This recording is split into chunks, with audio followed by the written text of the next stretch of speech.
அனைவருக்கும் வணக்கம். தனுசு ராசிக்காரர்களுக்கு அடுத்த 7 நாட்கள் சுப மற்றும் சுப கிரக சேர்க்கையின் காரணமாக நல்லதே நினையுங்கள், நல்லதே நடக்கும் என்று சொல்லக்கூடிய வகையில் எந்தெந்த நிகழ்வுகள் அமைய போகின்றன, ரெட்டிப்பு யோகத்தை ஏற்படுத்தக்கூடிய வகையில் எந்தெந்த மாறுதல்களை சந்திப்பதற்கான சூழல் மிக வலுவாக கிடைக்கப் போகிறது என்பதை ஆராய்ந்து பார்க்கும் போது நிச்சயமாக மிகவும் வலுவாக தனுசு ராசிக்காரர்களுக்கு பஞ்சமஸ்தானமாகிய 5 புதன் மற்றும் சுக்கிரன் இணைந்து புத சுக்கிர யோகத்தை வலுவாக ஏற்படுத்தி கொடுப்பதால் பல அதிரடியான மாற்றங்களை சந்திப்பதற்கான வாய்ப்பு தனுசு ராசிக்காரர்களுக்கு உருவாகியுள்ளது. நல்லதே நினையுங்கள், நல்லதே நடக்கும். ரெட்டிப்பு யோகம் நிறைந்த ஒரு தருணமாக அடுத்த 7 நாட்களில் கிரகநிலைகளின் அமைப்பை ஆராய்ந்து பார்க்கும் போது மே மாதம் 15ஆம் தேதி முதல் 21ஆம் தேதி வரை எப்படி அமைகிறது என்று பார்க்கும் போது சுப மற்றும் சுப கிரக சேர்க்கையால் பல அதிரடியான நன்மைகள் கிடைப்பதற்கான யோகம் மிக வலுவாக கிடைக்கக்கூடிய ஒரு தருணமாக பார்க்கப்படுகிறது. எனவேதான் இந்த தருணத்தில் சுப கிரகமாக இருக்கக்கூடிய புதன் மற்றும் சுக்கிரன் ஆகிய 2 கிரக நிலைகளும் இணைந்து புத சுக்கிர யோகத்தை மிக வலுவாக ஏற்படுத்தி கொடுக்க போகின்றன. மேசராசியில் இந்த 2 கிரக நிலைகளும் வலுவாக இணைந்து சுபத்துவ பாதையில் வலம் வருவது நன்மை பிளஸ் நன்மை என்று சொல்லக்கூடிய வகையில் ரெட்டிப்பு நன்மையும் யோகமும் நிறைந்த ஒரு நேரமாக அமைவதற்கான சூழல் நிச்சயமாக உருவாகியுள்ளது. ஏனென்றால் கிரகநிலைகளின் அமைப்பை ஆராய்ந்து பார்க்கும் போது உச்சம் பெற்று சஞ்சரிக்கக்கூடிய சூரியன் 14ஆம் தேதிக்கு பிறகு மிக வலுவாக குருவுடன் இணைந்து ரிஷபராசியில் சஞ்சரிக்க போகிறாருங்க. இங்கு முக்கூட்டு கிரகங்கள் என்று சொல்லக்கூடிய சூரியன், சுக்கிரன் மற்றும் புதன் ஆகிய 3 கிரக நிலைகள் மேசராசியில் சஞ்சரித்த நிலையில் மாற்றத்தை ஏற்படுத்துகிறார். சூரியன் உச்ச நிவர்த்தி பெற்று ரிஷபராசியில் குருவுடன் இணைந்து சஞ்சரிக்க போகிறார். பொதுவாக குரு தனித்து சஞ்சரிப்பதை விட மற்ற கிரகங்களுடன் இணைந்து சஞ்சரிப்பது நல்ல பலனையும் முன்னேற்றத்தையும் பெற்றுத்தரும். அதிலும் அவரது நட்பு கிரகமாக இருக்கக்கூடிய சூரியனுடன் இணைந்து சஞ்சரிக்கக்கூடிய இடம் சுக்கிரனின் ஆட்சி வீடாக பார்க்கப்படுகிறது. குருவின் பார்வையில் பகை வீடாக இருந்தாலும் கூட சுக்கிரனின் பார்வையில் சம கிரகமாக குரு திகழ்கிறார். எனவேதான் பகை வீட்டில் குரு சஞ்சரித்தாலும் குருவுடன் இணைந்து சஞ்சரிக்கக்கூடிய சூரியனின் அமைப்பு காரணமாக நல்ல பல வாய்ப்புகள் இந்த தருணத்தில் நிச்சயமாக கிடைக்க போகிறது. இது ஒரு புறம் நன்மையை ஏற்படுத்தி கொடுக்கக்கூடிய அமைப்பாகவும் கிரக மாறுதலாகவும் நிச்சயமாக அடுத்து வரக்கூடிய 7 நாட்களில் அமைவதற்கான யோகத்தை மிக வலுவாக உறுதிப்படுத்துகிறது. அதே வேளையில் சுப மற்றும் சுப கிரக சேர்க்கை என்று சொல்லக்கூடிய வகையில் இயற்கையிலே சுப கிரகமாக உள்ள சுக்கிரனும் புதனும் இணைவதன் காரணமாக சுப மற்றும் சுப சேர்க்கையின் காரணமாக புத சுக்கிர யோகம் மிக வலுவாக கிடைக்க போகிறது. அபசு கிரகங்களாக பாவ கிரகங்களின் சேர்க்கையால் தங்களுடைய செயல்பாட்டை வெளிப்படுத்தினாலும் இயற்கையாகவே சுப கிரகங்களின் தன்மை சுப கிரகங்களின் சேர்க்கையால் வலுவாக வெளிப்படக்கூடிய ஒரு அற்புதமான தருணமாக அமைய போகிறது. எனவே புத சுக்கிர யோகம் நிறைந்து கிடைக்கக்கூடிய இந்த வேளையில் எந்த காரியத்தை கையில் எடுத்தாலும் அவற்றை பிரம்மாண்டத்துடன் முடிப்பதோடு மட்டுமல்லாது பொருளாதார ரீதியான வளர்ச்சியும் நுணுப்பமாக தெளிந்த அறிவாற்றலை பயன்படுத்தி அவற்றில் எப்பேற்பட்ட உச்சபட்ச வளர்ச்சியை பெற முடியும் என்பதை கணித்து செயல்படுவதற்கான யோகத்தை புத மற்றும் சுக்கிர யோகமானது வாரி வழங்குகிறது. அது மட்டுமல்லாது சூரியனுடன் குருவும் இணைந்து சஞ்சரிப்பதால் மிக தெளிவாக அனைத்து விதமான பிரச்சனைகளையும் அணுகி அவற்றில் சிறந்த முடிவும் முன்னேற்ற வாய்ப்புகளையும் பெறுவதற்கான யோகம் உண்டு. குடும்பத்தில் பல்வேறு வகையான நன்மை நிறைந்த விஷயங்கள் மிக சிறப்பாக அமைவதற்கான யோகம் உண்டு. ஆளுமையும் அதிகாரமும் கொண்ட சூரியன் உச்ச நிவர்த்தி பெற்றிருக்கக்கூடிய வேளையில் இந்த தருணத்தில் பல்வேறு வகையான ஆரோக்கிய தொல்லைகள் உட்பட பல சந்தித்து வந்த நெருக்கடிகள் வெகுவளவில் குறைவதற்கான யோகம் உண்டு. அது மட்டுமல்லாது குருவுடன் இணைந்து இருப்பதால் பல நன்மை நிறைந்த விஷயங்களை எந்த விதமான தடையும் சிக்கலும் இல்லாமல் சிறப்பாக நிறைவேற்றிக் கொள்வதற்கான அதிர்ஷ்ட யோகம் நிறைந்த ஒரு அமைப்பாகவும் பார்க்கப்படுகிறது என்பதில் சந்தேகமே இல்லை. மற்ற கிரகநிலைகளின் அமைப்பை ஆய்ந்து பார்ப்பதற்கு முன்னதாக இந்த 2 கிரகநிலைகளின் இணைவு மிக பெரிய அளவுல ரெட்டிப்பு யோகம் நிறைந்த ஒரு தருணமாக மாற்றுகிறது என்பதுதான் யதார்த்தமான உண்மை. எனவே சரியாக பயன்படுத்திக் கொள்ளுங்கள். மட்டுமல்லாது சனி மிக வலுவாக ஆட்சி பலம் பெற்று தனது சொந்த ராசியான கும்பராசியில் அமர்ந்திருக்கிறாருங்க.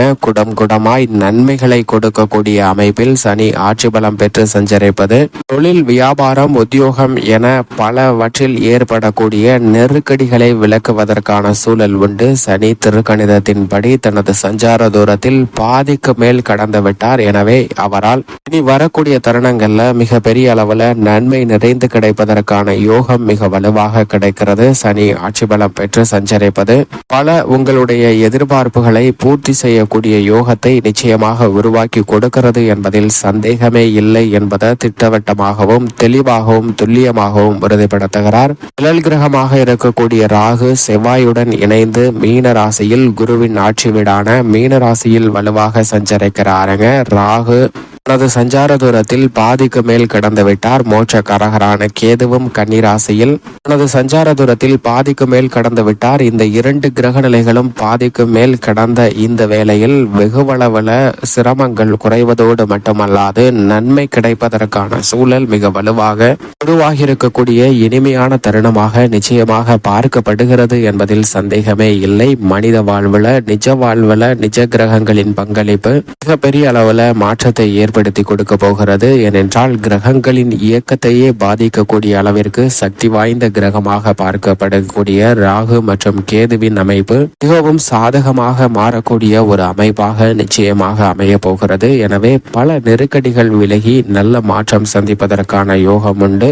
பூமிக்காரகன் மங்களக்காரகன் என்று சொல்லக்கூடிய செவ்வாயும் மிக விரைவில் ஆட்சி பலம் பெற்று தனது சொந்த ராசியான மேசராசியில் அமர போகிறாருங்க. அதற்கு முன்னதாக குருவின் ஆட்சி வீட்டில் தனது சஞ்சார தூரத்தில் பாதிக்கு மேல் கடந்துவிட்ட இந்த தருணத்தில் பல்வேறு வகையான சுப நிகழ்வுகளில் ஏற்பட்ட தடைகளை தகர்த்தருகிறார். விவசாய துறையில் நெருக்கடிகளை சந்தித்து வந்த சூழ்நிலையில் மாற்றத்தை ஏற்படுத்துகிறாருங்க. புதிய அசையா சொத்துக்கள் வாங்குதல் உட்பட பல மாறுதல்களை ஏற்படுத்தி கொடுக்கக்கூடிய ஒரு வலுவான அமைப்பில் வீற்றிருக்கிறார். ராகுவை விட்டு விலகும் போது அதீதமான நன்மையும் முன்னேற்ற வாய்ப்புகளையும் நிறைந்து பெறக்கூடிய யோகம் நிச்சயமாக உண்டு. இது மட்டுமல்லாது சந்திரன் மிக வலுவாக இந்த தருணத்தில் வளர்பிறை சந்திரனாக வலம் வந்து கொண்டிருக்கிறார். சந்திரனுடைய அமைப்பை பொறுத்த வரைக்கும் சிம்மம், கன்னி, துலாம் ஆகிய இடங்கள்ல சஞ்சரிக்க போகிறாருங்க. சந்திரன் வளர்பிறை சந்திரனாக வலம் வரக்கூடிய இந்த வேளையில் அதிரடியான மாற்றங்களை மிக வலுவாக ஏற்படுத்தி கொடுக்க போகிறார். 15ஆம் தேதி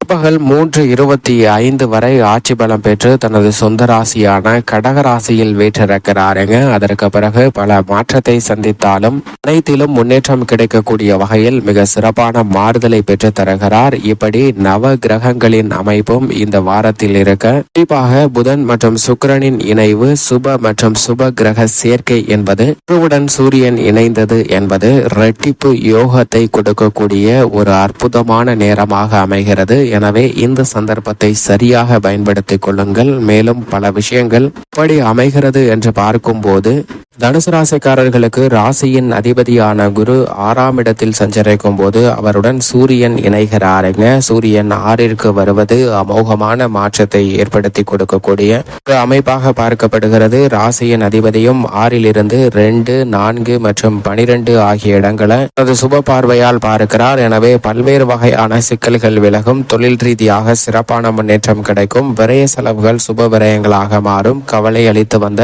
பல நிகழ்வுகள்ல நல்ல மாறுதலும் முன்னேற்றமும் பெறுவதற்கான யோகம் இந்த தருணத்தில் வலுவாக கிடைக்க போகிறது. அது மட்டுமல்லாது பஞ்சமஸ்தானம் என்று சொல்லக்கூடிய 5ஆம் இடத்தில் புதனும் அவருடன் இணைந்து சுக்கிரனும் வலுவாக சுபத்துவ பாதையில் சஞ்சரிப்பதால் ரெட்டிப்பு நன்மையும் யோகமும் நிறைந்த ஒரு தருணமாக அமைய போகிறது. நல்லதே நினைத்தால் ரெட்டிப்பு நன்மை கிடைப்பதற்கான வாய்ப்பு உண்டு. ஒரு சுப நிகழ்வை திட்டமிடும் போது அதன் தொடர்ச்சியாக மற்றொரு சுப நிகழ்வு கிடைப்பதற்கான யோகம் நிச்சயமாக இந்த தருணத்தில் தனுசு ராசிக்காரர்களுக்கு மிகவும் வலுவாக கிடைக்கிறது என்பதில் சந்தேகமே இல்லை. எனவே எந்த பணியை மேற்கொண்டாலும் நன்கு சிந்தித்து சிறப்பான முறையில் செயலாற்றுவதற்கான வாய்ப்பு கிடைக்கிறது. தொழில்துறை, வியாபாரத்துறையிலும் அசுர வளர்ச்சி கிடைக்கும். ஏனென்றால் சனி 3இல் ஆட்சி பலம் பெற்று முன்னேற்றத்தை அபரிவிதமாக அள்ளி கொடுக்கக்கூடிய ஒரு அமைப்பில் சஞ்சரிக்கிறாருங்க. இது மிக சிறப்பான வளர்ச்சியும் முன்னேற்றத்தையும் பெற்று தரக்கூடிய ஒரு அமைப்பாக பார்க்கப்படுகிறது. பஞ்சமஸ்தானத்தில் வலுவாக புதன் மற்றும் சுக்கிரன் இணைந்து லாபஸ்தானத்தை சப்தம பார்வையால் வலுப்படுத்துகின்றன. எனவே எந்த பணியை மேற்கொண்டாலும் அவற்றில் லாபம் லாபம் நிறைந்தவையாக அமைவதற்கான யோகம் மிக வலுவாக கிடைக்கிறது. சந்திரனும் சிறப்பாக முறையில் நல்ல பல முன்னேற்றங்களை ஏற்படுத்தி கொடுக்கக்கூடிய அமைப்பில் வலம் வருகிறாருங்க.